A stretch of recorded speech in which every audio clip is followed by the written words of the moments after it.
Hello साथियों, स्वागत है आपके अपने यूट्यूब चैनल में। आज हम भारत सरकार की प्रमुख योजनाएं पार्ट 2 देखेंगे। इससे पहले हमने पार्ट 1 बना लिया है। अगर आपने नहीं देखा है तो उसे जाकर देख लीजिए, आपके पेपर के लिए काफ़ी इंपॉर्टेंट है।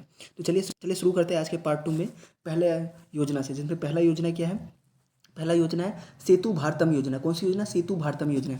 इसकी शुरुआत 4 मार्च 2016 को हुआ था। कब? 4 मार्च 2016 को इसका स्टार्ट हुआ था। इसे किसने किया? केंद्रीय सड़क एवं परिवहन मंत्रालय द्वारा इसको स्टार्ट किया गया था। किसने? केंद्रीय सड़क एवं परिवहन मंत्रालय द्वारा इसको स्टार्ट किया गया था। उद्देश्य क्या है? तो राष्ट्रीय राजमार्गों को रेलवे क्रॉसिंग रहित बनाने के लिए वो क्या कहते हैं, अंडर ब्रिजों का निर्माण करना। ठीक है, क्या करना? फ्लाईओवर का जो अंडर ब्रिजों का निर्माण करना था। इसका क्या है? तो इसका शुभारंभ 4 मार्च 2016 को केंद्रीय सड़क एवं परिवहन मंत्रालय द्वारा किया। ठीक है, उद्देश्य क्या था? राष्ट्रीय राजमार्ग को रेलवे क्रॉसिंग बनाने के लिए अंडर ब्रिजों का निर्माण कराना। अगली योजना है, क्या कहते हैं, smart city mission. Smart city mission क्या था? इसको 25 जून 2015 को स्टार्ट किया था। कब? 25 जून 2015 को इसे स्टार्ट किया था। इसमें क्या कहता है, 100 शहरों का चयन कर उसका विकास करना था। किसकी मदद से? सिंगापुर की मदद से। इसके बाद अगली योजना है, क्या कहते हैं, प्रधानमंत्री आवास योजना। इसको सही ठीक कर लीजिएगा, प्रधानमंत्री आवास योजना। इसको 25 जून 2015 को स्टार्ट किया गया था। इसका क्या था? तो 2022 तक 2 करोड़ नए घरों का निर्माण करना था। क्या था? 2022 तक 2 करोड़ नए घरों का निर्माण करना था। इसका देखते हैं अगली योजना क्या है, स्किल इंडिया मिशन। इसे कब की शुरू किया? 15 जुलाई 2015 को इसे भी स्टार्ट किया। कब? 15 जुलाई 2015 को। उद्देश्य क्या था? 2022 तक देश के युवाओं को कौशल विकास करना। क्या था? 2022 तक देश के युवाओं को कौशल विकास करना था। इसके बाद है, क्या कहते हैं, प्रधानमंत्री कृषि सिंचाई योजना। क्या? प्रधानमंत्री कृषि सिंचाई योजना। इसका शुभारंभ 1 जुलाई 2015 को किया गया था। इसमें था किसानों को कृषि हेतु पानी उपलब्ध कराना। क्या था? किसानों को कृषि हेतु पानी उपलब्ध कराना। इसका जो अगली योजना है, अगली योजना है कि स्टैंड अप इंडिया।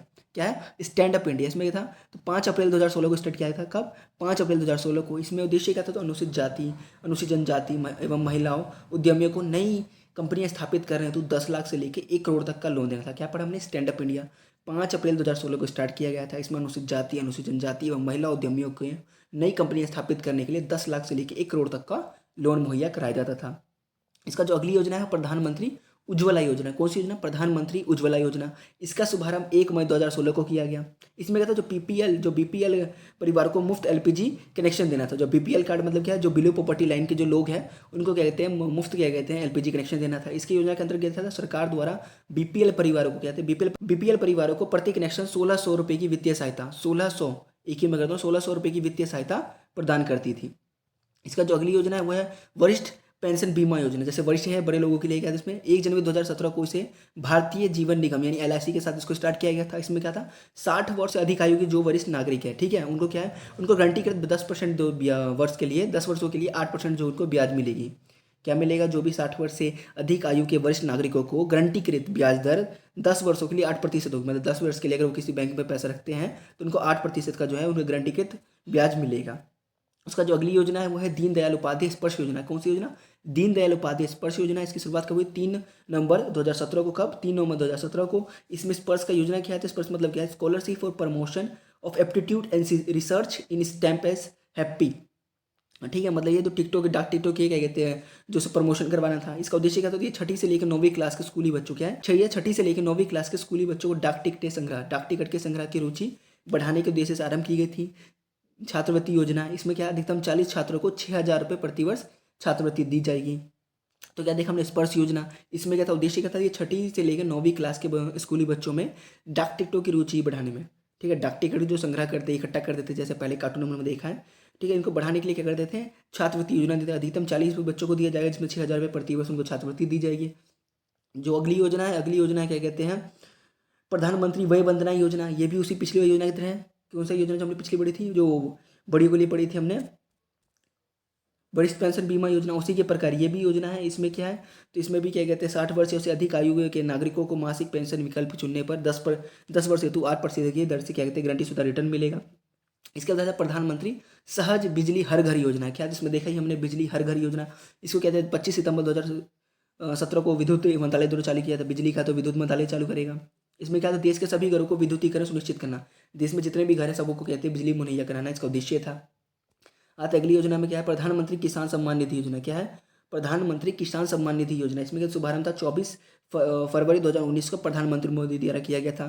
तो क्या था? 24 फरवरी 2019 को प्रधानमंत्री नरेंद्र मोदी द्वारा किया गया था। उद्देश्य क्या था? देश के सभी किसानों को 6,000 रुपये प्रत्येक जो वर्ष था, जो प्रत्येक किसान को प्रत्येक वर्ष क्या कहते हैं 6,000 रुपये राशि मुहैया करानी थी। इसमें कहते ये जो राशि थी वो 2,000 की 3 किस्तों में क्या कहते हैं किसानों के बैंकों में जानी थी। इसे क्या कहेगा? प्रधानमंत्री किसान सम्मान निधि योजना। इसके बाद है प्रधानमंत्री श्रम योगी योजना, जैसे किसानों के लिए थी ऐसे ही श्रमियों के लिए है। क्या इसमें 18 से 40 वर्ष के असंगठित क्षेत्रों में काम करने वाले, क्या जो असंगठित क्षेत्र उनका संगठित नहीं है, ठीक है, उनमें क्या तो 15,000 से जो कम पे वेतन काम कर रहे हैं उनको क्या कहता है वो 60 वर्ष के बाद उनको क्या मिलेगा 3,000 रुपये की मासिक पेंशन मिलेगा। उसके बाद क्या है तो प्रधानमंत्री किसान मान धन योजना, जैसे हमने पिछले पढ़ा किया तो 18 से 40 वर्ष के किसान जिनके पास 2 हेक्टेयर तक भूमि होती थी, उससे ज़्यादा नहीं होती, 2 हेक्टेयर से कम भूमि होती थी, उनका क्या होता था 60 वर्ष की आयु होने पर उन्हें न्यूनतम 3,000 रुपये प्रति माह पेंशन मिलती थी। शुरुआत कब हुई तो 12 सितंबर 2019 को इसकी शुरुआत की गई। इसके बाद अगली योजना देखते हैं, अगली योजना क्या है उदय योजना। कौन सी योजना उदय योजना, इसका शुरुआत कब हुआ था 5 नवंबर 2015 को कोयला एवं ऊर्जा मंत्रालय ने किया था। कौन सी मंत्रालय ने कोयला एवं ऊर्जा मंत्रालय द्वारा किया गया था। उदय का मतलब क्या था, उदय तो मतलब क्या है तो उज्जवल डिस्कॉम अश्योरेंस योजना, क्या है उज्जवल डिस्कॉम अश्योरेंस योजना। इसमें क्या था उद्देश्य क्या था तो बिजली वितरण करने वाली कंपनी यानी जो डिस्कॉम है उसका कहते हैं वित्तीय सुधार करना, उसको संकटों से उभारना, इसको कंट्रोल लिख रहा है संकटों से उभारना था। इस योजना से जुड़ने वाला पहला राज्य झारखंड था। इसका जो अगला देखते हुए दीनदयाल उपाध्याय ग्राम ज्योति योजना, क्या दीनदयाल उपाध्याय ग्राम ज्योति योजना। इसमें तो इसको 25 जुलाई 2015 को स्टार्ट किया गया था। इसमें क्या था सभी गाँव का विद्युतीकरण करना, ठीक है, और जितनी भी वितरण जो कंपनियां करती हैं उनकी वित्तीय स्थिति को सुधारना और उचित मॉनिटरिंग करना, इनका क्या कहते हैं कार्य था। क्या था दीनदयाल उपाध्याय ग्राम ज्योति योजना में हमने क्या पढ़ा था, इसको 25 जुलाई 2015 स्टार्ट किया गया। सभी गाँव में विद्युतीकरण करना था। उसके बाद क्या था जो भी वितरण कंपनियां थी उनकी वित्तीय स्थिति को सुधार करना था और उचित का जो है उचित मॉनिटरिंग करना था, देखरेख करना था। इसका जो अगली योजना है वह सांसद आदर्श ग्राम योजना। कौन सा सांसद आदर्श ग्राम योजना, इसमें जो भी अपने सांसद होते हैं क्या होते थे, जैसे वो सांसद होते प्रत्येक जो 2019 तक 3 गांव को गोद लेना तो उसका 2024 तक उनको 8 गांव गोद लेकर उनका विकास करना था। इसका शुरुआत कब किया तो 11 अक्टूबर 2014 को उनका बर्थडे किस दिन था, उस दिन जयप्रकाश नारायण के जन्मदिन पर इसको स्टार्ट किया था। जयप्रकाश नारायण कौन थे तो कहते हैं अपने भारतीय इतिहास में सबसे बड़े वो समाजवादी नेता हुए हैं, ठीक है, ये महात्मा गांधी जी के कदमों पर चलते थे।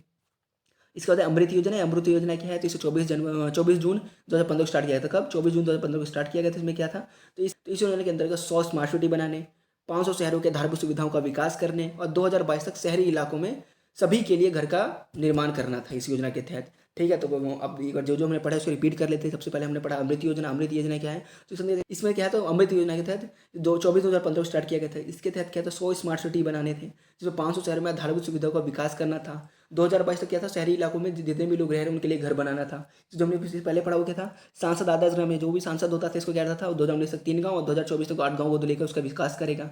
उसके बाद दीनदयाल उपाध्याय ग्राम ज्योति योजना को जो सभी गाँवों को विद्युतीकरण करना था, जो विद्युत कंपनी थी उसकी वित्तीय स्थिति सुधार करना था, वो उचित मॉनिटरिंग करना था। उसके बाद बड़ा उदय योजना। उदय योजना तो जो भी कहते हैं जो बिजली वितरण करने वाली कंपनियां उनकी आर्थिक स्थिति को सुधारना था। उसके बाद प्रधानमंत्री किसान सम्मान निधि योजना। इसमें कहते हैं जो किसान थे 18 से 40 वर्ष के बाद जिनके पास 2 हेक्टेयर से कम भूमि थी उनको जो क्या सालाना कहते हैं 3,000 रुपये मिलेगा। उसके बाद प्रधानमंत्री श्रम योगी मानधन योजना। इसमें श्रमिकों के लिए थे जो 18 से 40 वर्ष के हैं और असंगठित क्षेत्र में काम कर रहे हैं और 15,000 से कम सैलरी है तो उनको कहते हैं 60 वर्ष की आयु के बाद क्या मिलेगा 3,000 का मासिक पेंशन मिलेगा। उसके बाद प्रधानमंत्री किसान सम्मान निधि जो इसमें क्या है तो देश के सभी किसानों को 6,000 रुपये की प्रत्येक सहायता मिलेगी। क्या बोलेगा जो प्रत्येक किसानों को 6,000 रुपये का सहायता मिलेगी। कैसे मिलेगी तो साल में उसको 3 किस्तें मिलेगी, 2,000 की 3 किस्तें उसको मिलेगी। उसके बाद प्रधानमंत्री सहज बिजली हर घर योजना के तहत इसको क्या कहता है देश के सभी घरों को विद्युतीकरण करना था। इसके अंदर प्रधानमंत्री वय वंदना योजना क्या तो 60 वर्ष या उससे अधिक आयु को जो भी वरिष्ठ आदमी है अगर वो बैंक में पैसा जमा करता है तो उसे 10 वर्ष के लिए 8% का कहते हैं गारंटी शुदा उसको रिटर्न दिया जाएगा। दीनदयाल उपाध्याय स्पर्श योजना क्या था तो जो भी 6ठी से लेकर 9वीं क्लास के स्कूली बच्चे उनको डाक टिकटों को संग्रह की रुचि बढ़ाने के लिए क्या था उनको छात्रवृत्ति देना था। इसमें अधिकतम 40 बच्चों को दिया जाता था और 6,000 रुपये क्या कहते हैं छात्रवृत्ति दी जाएगी प्रत्येक वर्ष। उसके बाद वरिष्ठ पेंशन बीमा योजना क्या है तो वरिष्ठ पेंशन बीमा योजना उसके तहत क्या है जो 60 वर्ष से जो अधिक आयु के जो नागरिक है उनको क्या मिलता था 10 वर्षों के लिए 8% के जो है ब्याज उनको मिलता था, रिटर्न मिलता था। उसके बाद प्रधानमंत्री उज्ज्वला योजना क्या है तो क्या है इसको कहते हैं जो BPL कार्ड धारक थे जिनके पास बिलो प्रॉपर्टी लाइन थे उनको कहते हैं गैस सिलेंडर उनको फ्री में दिया जाना था। इसके तहत क्या होगा कोई भी BPL परिवार के प्रति कनेक्शन पर क्या होगा 1,600 रुपये की वित्तीय सहायता प्रदान करना था।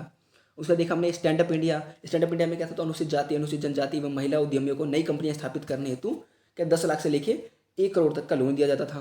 उसके बाद देखा हमने प्रधानमंत्री कृषि सचन यानी कृषि को विकास करना था किसानों के लिए। स्किल इंडिया मिशन यानी 2022 तक युवा का कौशल विकास करना था। प्रधानमंत्री आवास योजना यानी 2022 तक 2 करोड़ नए घरों का निर्माण करना था। स्मार्ट सिटी मतलब 100 जो शहरों का चयन करके उनका विकास करना था किसकी मदद से सिंगापुर की मदद से। उसका सेतु में पढ़ा है कि राष्ट्रीय राजमार्गों रेलवे क्रॉसिंग से रहित बनाने के लिए इसमें कहते हैं फ्लाई ओवर अंडर ब्रिजों का निर्माण करना था। तो आज के लिए बस इतना ही। अगर आप वीडियो पसंद आया तो इसको लाइक सब्सक्राइब और शेयर करना ना भूलें।